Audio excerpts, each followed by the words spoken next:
Salve torcedor, está entrando no ar mais um boletim do canal Detetives Vascaínos e com ele muitas notícias. Vamos falar da situação do técnico para 2023, os detalhes, os nomes comentados pela galera, as perspectivas, trazer as notícias da preparação do Vasco para o duelo com o Bahia, ter o depoimento do Quinteiro analisando essa partida, tem atacante podendo estrear contra o Vasco no domingo, informações da transição da SAF que está emperrada por conta de uma alta dívida do Vasco e terminar com 3 rapidinhas sobre possíveis saídas e chegadas. Portanto, olho nesse vídeo até o final, deixe o seu like, compartilhe o conteúdo, vire um inscrito do canal e vem comigo nessa!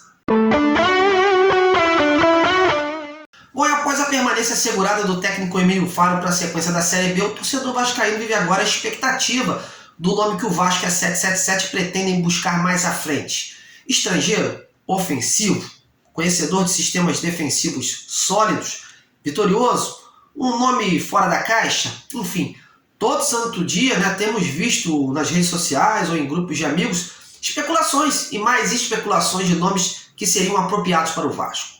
Depois do Odair Hellmann, Renato Gaúcho e Thiago Nunes, a obsessão do momento são pelos estrangeiros. Nos últimos dias cresceram os rumores de que o argentino Juan Pablo Vojvoda, por exemplo, atual técnico do Fortaleza, seja um dos preferidos da 777. No clube, ninguém quer tocar no assunto, até porque o acesso para a Série A ainda não foi concluído, Faltam 13 rodadas e em que pese o número mágico para subir ficar cada vez menor e tornar com isso o acesso mais próximo, todo cuidado é pouco. Mas o Vasco trabalha assim na busca por um profissional com um projeto sólido para 2023. Se nada mudar, o pensamento é ir com o Emílio Faro até o final, E com o mercado mais amplo, no final da temporada, escolher um treinador com os novos conceitos e que consiga montar um time competitivo. Em relação ao Vojvoda, o treinador e o seu staff não pretendem se pronunciar no momento, até porque o Fortaleza trabalha por hora focado em subir na tabela e não ficar próximo da zona de perigo no Brasileirão. Não seria um momento assim para falar disso, com o time passando esse aperto. Aos que perguntam, eu inclusive nesses dias procurei sim o empresário do jogador, o Christian Braganirk. Mesmo sabendo das dificuldades, é papel do jornalista ir atrás da informação ou buscar um depoimento de alguma das partes. Mas o agente do jogador não me respondeu. Eu sei que ele visualizou minha mensagem, mas é como eu falei mais acima, não deve estar querendo, nesse primeiro momento, se pronunciar. Enquanto o Vojvoda é uma das principais opções do Vasco, outros nomes acabam sendo cogitados pelos torcedores. De ontem para hoje, 2 especulações da torcida. A primeira delas, o argentino Jorge Sampaoli. Tudo por conta da matéria que saiu no Globoesporte.com, onde o treinador deixa claro que está construindo uma vida aqui no Brasil. Ele vem rejeitando propostas de fora, justamente à espera de um projeto sólido aqui no país. Lembrando que ele tem uma casa em Búzios, no estado do Rio, e está construindo uma residência na Barra da Tijuca, na zona oeste do Rio de Janeiro. Adaptado à vida brasileira, o Sampaoli é mais um nome na pista e que pode vir a ser analisado pelo Vasco. Por que não, Apesar que não é um treinador de fácil temperamento, uma bomba relógio, digamos assim. É um bom treinador, faz o time jogar, mas não costuma ter ciclos longos nos clubes onde trabalha. Além de pedir umas contratações meio que sem limites e muitas vezes sem sentido. Isso por si só já gera uma certa desconfiança. Mas mesmo com essas características, vejo o torcedor do Vasco analisando com bons olhos o Sampaoli no clube. E um outro nome que ficou livre no mercado e que logo vai ser especulado por aqui é o uruguaio Diego Aguirre. Com apenas 2 meses e meio de trabalho no Cruz Azul do México, ele foi demitido dias atrás após uma goleada sofrida por 7-0 frente ao seu rival, o América, em partida válida pela Liga MX, nome dado à primeira divisão do Campeonato Mexicano. O seu desempenho por lá foi muito ruim, mas aqui no Brasil ele já fez alguns bons trabalhos. E o técnico já se encontra à disposição para ouvir ofertas de novos clubes, visando voltar aos trabalhos, de repente, em 2023. Lembrando que o atual diretor da 777, o Paulo Brax, era o executivo do Internacional na época em que o Diego Aguirre foi contratado pelo Clube Gaúcho. Aliás, os 3 técnicos escolhidos pelo Paulo Brax, em conjunto com a direção do Inter, foram estrangeiros. O Miguel Ángel Ramírez, o Diego Aguirre e o Alexander Medina. Seria um prenúncio de que o próximo técnico do Vasco poderia vir de fora? Bom, e você? Qual o seu preferido em assumir o Vasco? Algum desses 3 estaria de bom tamanho? Bom, comente aí embaixo do vídeo e deixe aí a sua opinião. vamos falar rapidamente do jogão do próximo domingo entre Bahia e Vasco. Pelo lado do Vasco, o técnico Emílio Faro vem treinando intensamente com o grupo, buscando a correção do posicionamento e de melhorias na construção de jogadas. O técnico pretende dar oportunidades a outros jogadores nos treinos da semana. Uma das posições testadas pode ser a lateral esquerda, já que o Edmar não vem rendendo o suficiente e o Paulo Victor foi contratado recentemente com um bom status, né? Além disso, é quase certo dentro do clube que o Nenê, o Alex Teixeira e o Raniel não atuem mais juntos. Isso vem prejudicando a intensidade do time, tornando a equipe muito estática. Quem vai para o banco ainda é uma grande dúvida, mas o Raniel é um dos cogitados, como já informei anteriormente. O Vasco não quer voltar de Salvador com mais um resultado negativo, por isso vem trabalhando muito para poder surpreender o time baiano. Hoje, por exemplo, um dos que começaram a projetar essa partida foi o colombiano Quinteiro. O zagueiro falou das enormes dificuldades do jogo e diz agora como o Vasco precisa se comportar na Fonte Nova. Ouça aí. Agora cada jogo é afrontar como uma final, sabe? Para esse objetivo principal, que é deixar o Vasco na Série A onde merece, a gente conseguir. Bahia é um grande clube, né? Tem um grande time. Joguei com o Hugo, com o Rodallega, em contra dele. Tive o Emerson de treinador lá em Fortaleza, assim que sei muito bem como ele pensa, sei muito bem como ele gosta de seus times, sabe? Conheço muito bem ele. E vai ser um jogo difícil de dois times grandes, dois times que querem brigar lá em cima, dois times que têm o foco de deixar seus clubes na Série A.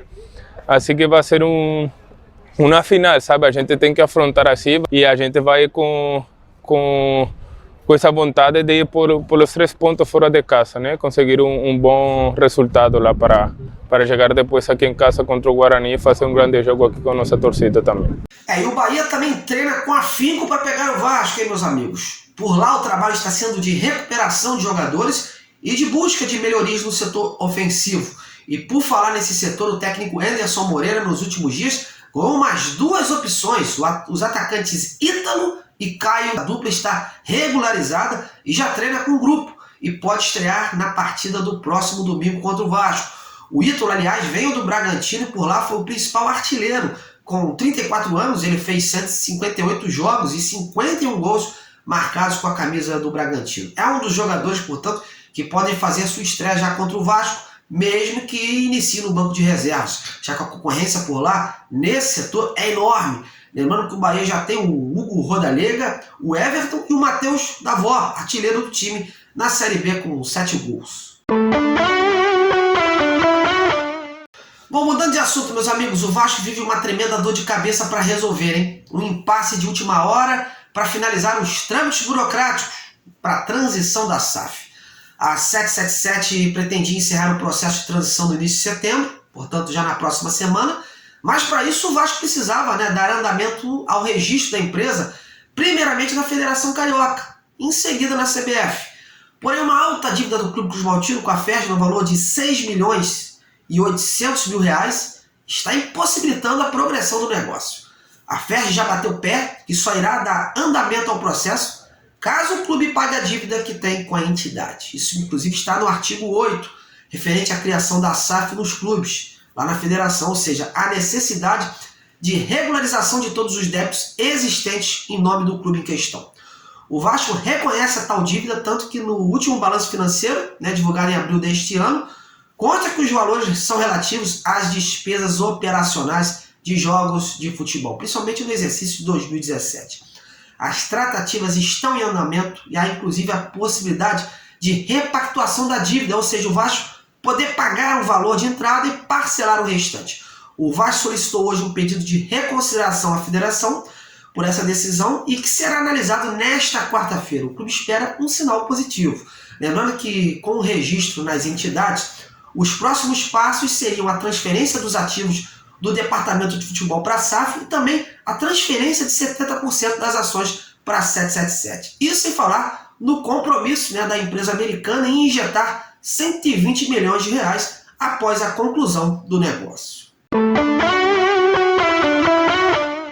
Para encerrar, umas rapidinhas, pessoal. Lembra que eu falei no vídeo passado que a janela de transferências havia se encerrado, mas que os clubes ainda poderiam fazer trocas e com isso contratar novos jogadores até o próximo dia 25, desde que eles tenham encerrado seus vínculos com os clubes de origem até o dia 15 de agosto, último dia da janela? Pois é, porém no Vasco não chega mais ninguém mesmo. Ontem eu fiz questão de apurar junto ao departamento de futebol do clube essa possibilidade e a resposta de um membro para mim foi o seguinte: o grupo está fechado.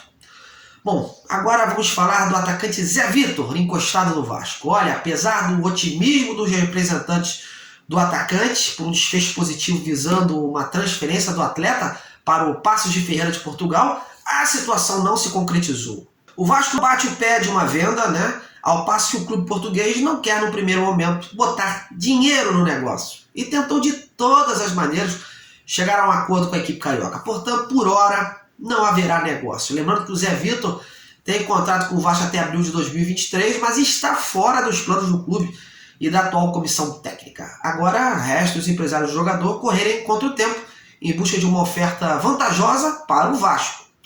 Vida que segue. E para terminar, vamos falar da joia do esporte que estava a caminho do Vasco, o garoto Lucas Zucarello, de apenas 15 anos. O jogador, inclusive, já se despediu do Sport Recife pelas redes sociais e é esperada uma oficialização em breve pelo Vasco. Hoje eu pude conversar mais uma vez com o coordenador da base do clube pernambucano, o João Marcelo Barros, para saber se o negócio já estava concretizado. Ele me disse o seguinte, abre aspas, ainda estamos tratando de alguns detalhes burocráticos com o Vasco. Esperamos formalizar um desfecho até quinta. Fecha aspas. Portanto, essas são as informações de momento.